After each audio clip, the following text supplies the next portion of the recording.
my goal with the classes that I teach, including with you guys, is ultimately to get you guys to have your own practice, to be your own teacher. And ultimately, this is a little bit different in a teacher training, but with my regular students, to not need me anymore.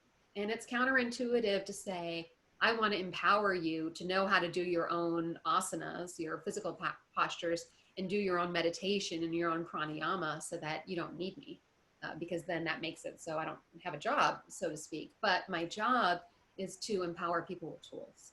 And if they can take those tools and they can take them into their daily routines, into their daily classes, they can still take classes with me. I love that. I love seeing the same people week after week and communicating and growing together.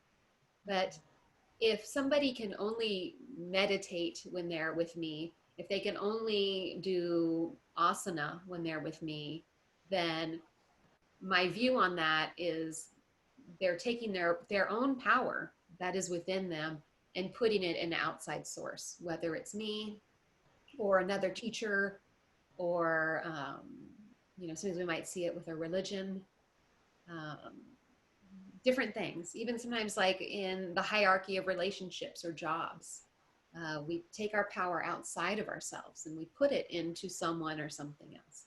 And for me, part of my journey in the last lifetime has been to stop taking my power and putting it elsewhere and drawing my power back in and being able to make my own decisions, being able to rely on my intuition, being able to discern when someone's BSing me, even if they don't look like it. So if something feels off, being able to recognize and not immediately invalidating myself, like, oh, I must be wrong, and also the part of the maturity is not having to call someone else on their BS. I can just know and be okay with it. Like, I don't need to change them, the control piece. I don't need to change them.